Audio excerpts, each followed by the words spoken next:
이 아침 우리에게 주시는 하나님의 말씀 신약성경 요한복음 2장 말씀입니다. 우리 한 절씩 교독합시다. 사흘째 되던 날 갈릴리 가나에 혼례가 있어 예수의 어머니도 거기 계시고 포도주가 떨어진지라 예수의 어머니가 예수에게 이르되 저들에게 포도주가 없다 하니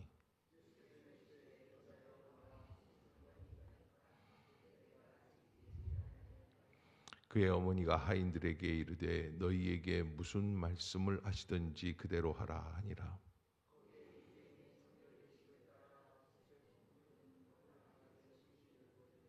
예수께서 그들에게 이르시되 항아리에 물을 채우라 하신즉 아기까지 채우니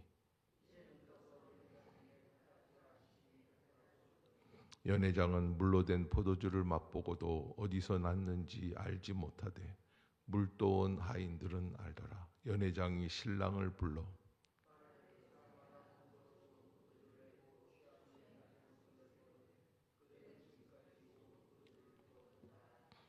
예수께서 이 첫 표적을 갈릴리 가나에서 행하여 그의 영광을 나타내심에 제자들이 그를 믿으니라.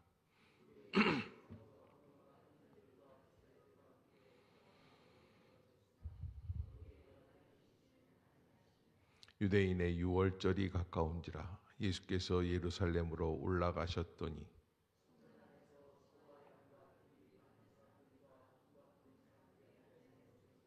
노끈으로 채찍을 만드사 양이나 소를 다 성전에서 내쫓으시고 돈 바꾸는 사람들의 돈을 쏟으시며 상을 엎으시고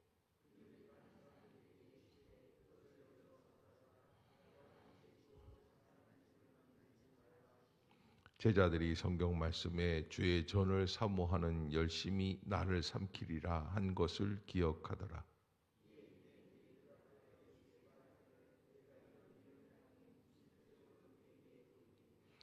예수께서 대답하여 이르시되 너희가 이 성전을 헐라 내가 사흘 동안에 일으키리라.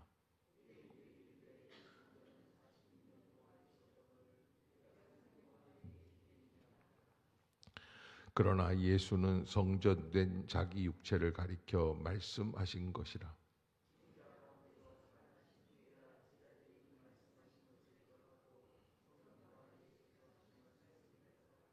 유월절에 예수께서 예루살렘에 계시니 많은 사람이 그의 행하시는 표적을 보고 그의 이름을 믿었으나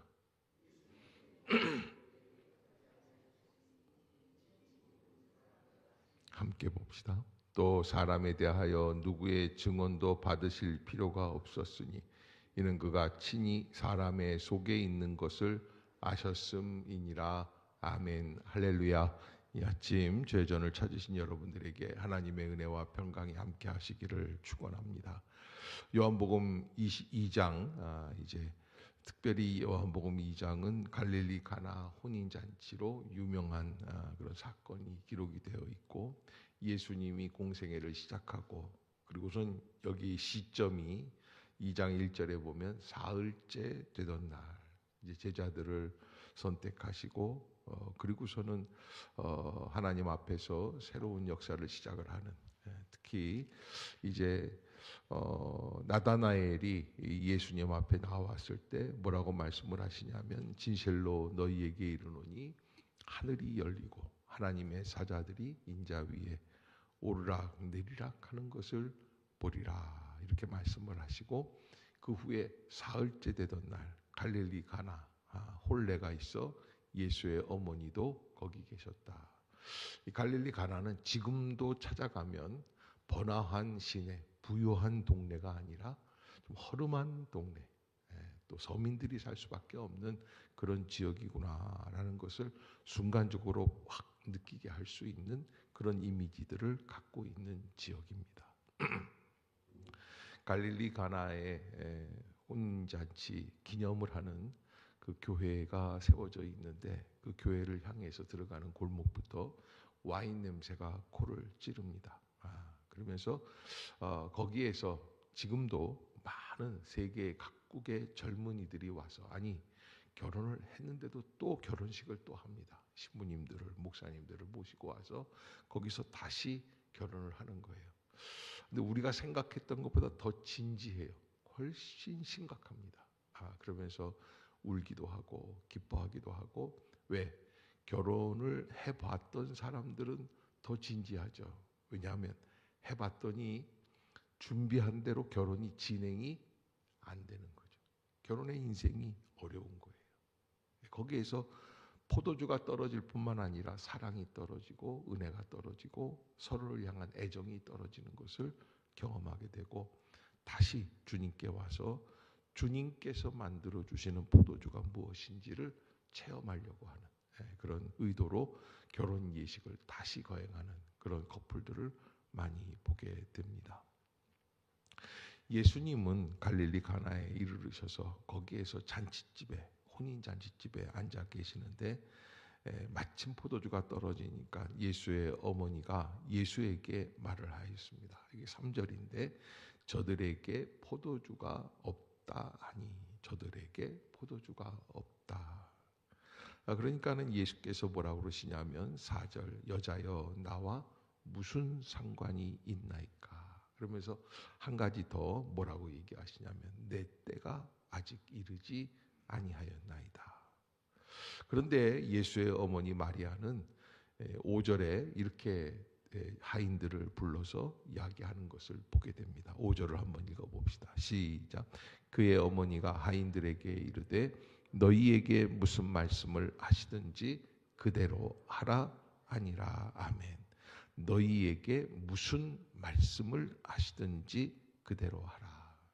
이것이 갈릴리 가나 혼인잔치에 일어났던 기적의 키워드라고 할 수 있다. 열쇠가 되는 말씀이다. 무슨 말씀을 하시든지 그대로 하라. 우리가 잘 아는 대로 아기까지 항아리 6개 물을 채우고 다시 떠서 연회장에게 갖다 주었는데 그 순간에 물이 변하여 포도주가 되었다. 특별히 연회장이라는 것은 주방장을 의미합니다. 그 모든 연회의 제일 캡틴이죠.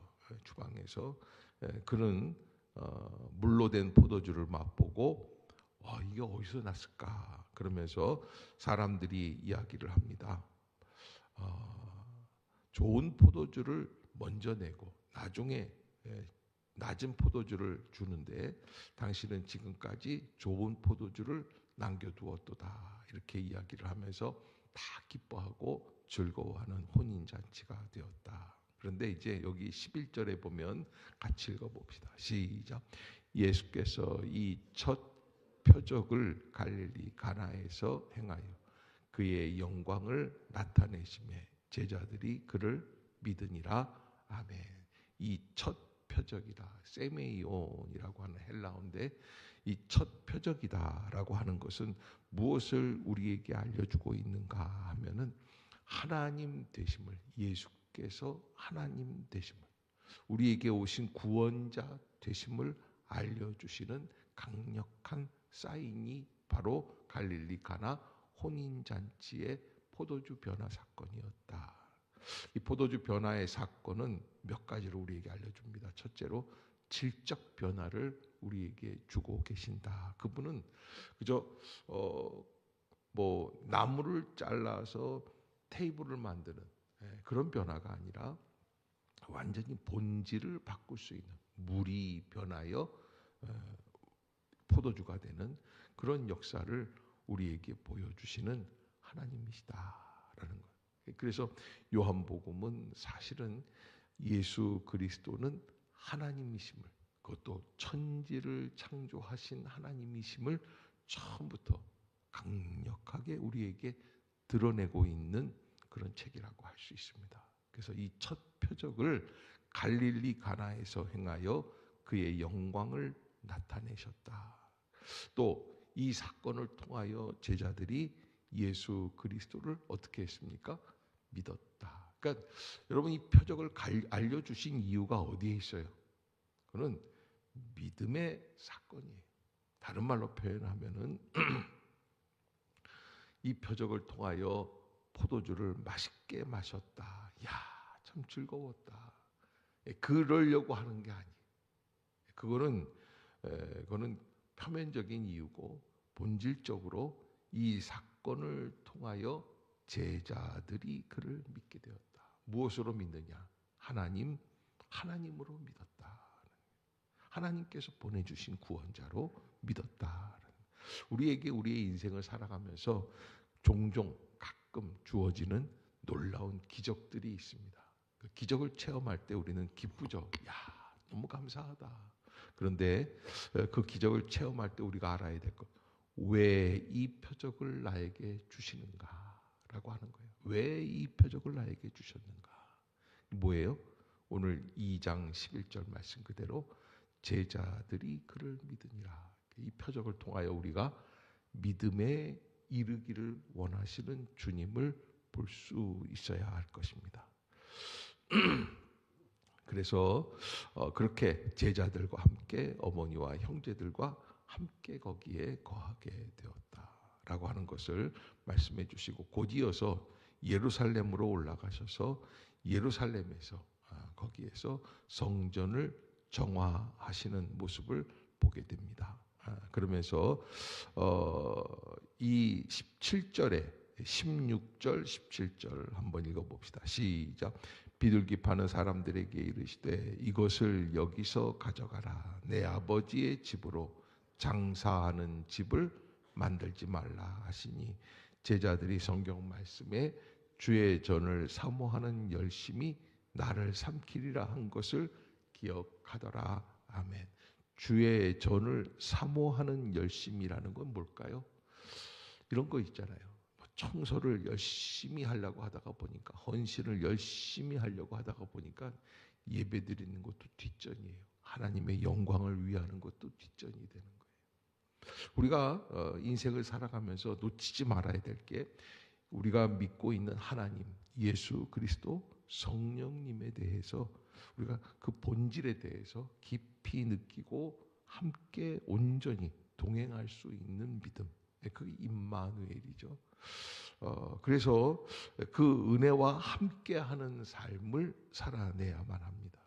그런데 그것을 뒷전으로 하고 행사하는 데만 열심히다 보면 우리가 하나님 앞에서 진정한 믿음을 잃어버리는 격이 되는 것입니다.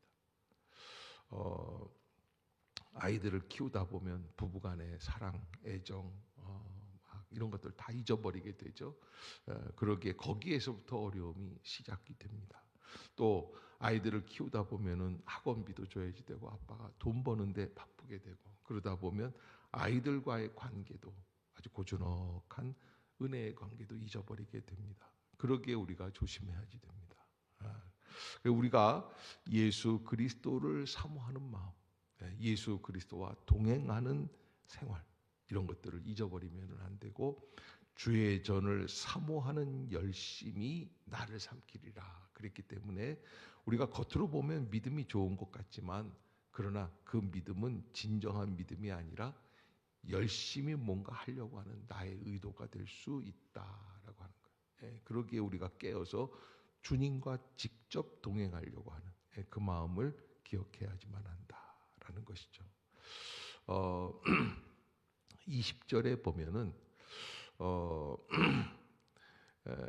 유대인들이 예수님의 말씀 앞에서 뭐라고 그러셨냐면, 이 성전을 헐라 내가 사흘 동안에 일으키라. 이게 나중에 예수님이 십자가에 처형당하실 때의 고소사건이 되죠. 예수님은 이 성전을 헐고 사흘 만에 짓겠다고 했다 그랬는데, 그게 아니라 이 성전을 헐어버려도 내가 사흘 만에 다시 일으킬 것이다 라는 것은 바로 예수 그리스도 본인을 나타내는 이야기.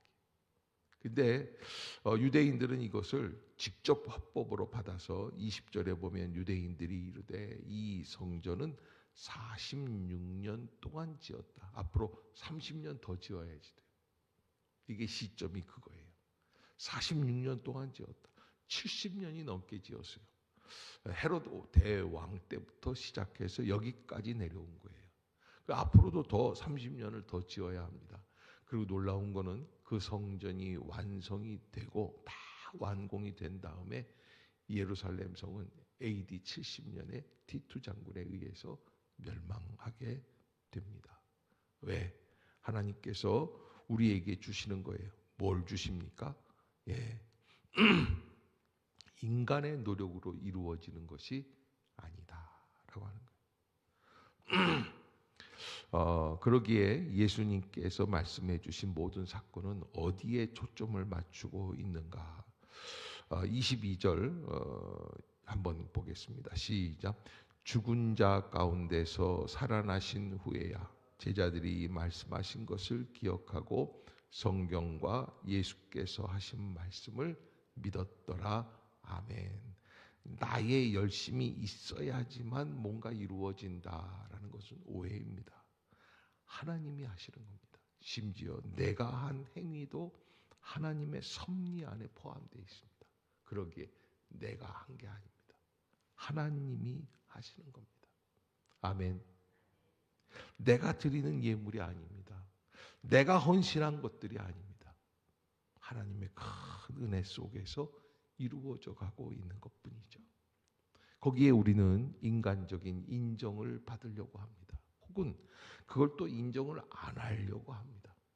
그거는 올바른 자세가 아니죠. 하나님의 섭리를 볼 수 있어요. 우리는 누가 했느냐에 관심이 많습니다. 그러나 교회는 누가 하십니까? 하나님이 하십니다. 아멘. 여러분 깨어 있어야지 돼요. 우리의 심령 가운데 주님이 인도하고 계시는구나 라는 것을 잊지 말아야지 되고요. 이제 6월절에 예수께서 예루살렘에 계시니 많은 사람이 그의 행하시는 표적을, 여기 또 표적이 나오죠. 세메이온이라고 하는 이 표적 보고 그의 이름을 믿었다. 그러나 24절 25절에 보면은 우리가 알 듯 모를 듯한 말씀이 있습니다. 24절 시작.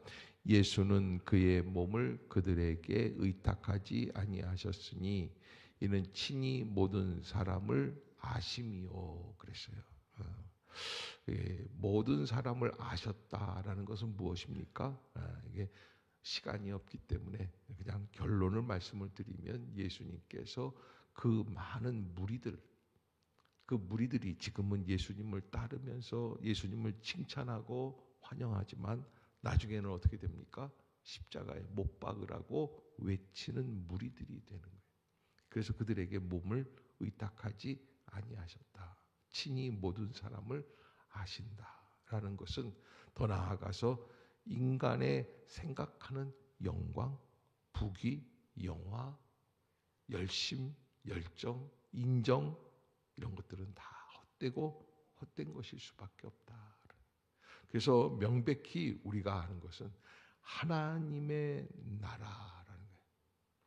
하나님의 왕국이라고 그래요. 헬라어로는 바실레우 투데오 해가지고 하나님의 왕국이라고 하는데 이 하나님의 나라가 세워져 가는 것만이 남을 뿐이다라고 하는 것이에요.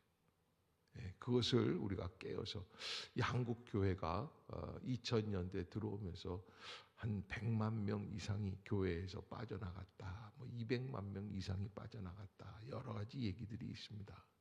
그러나 하나님의 말씀과 섭리 안에서 볼 때 한국 교회는 우리에게 주신 기회를 놓치면 그것으로 끝나요. 우리가 아니면 하나님을 섬길 사람이 없는 게 아니에요.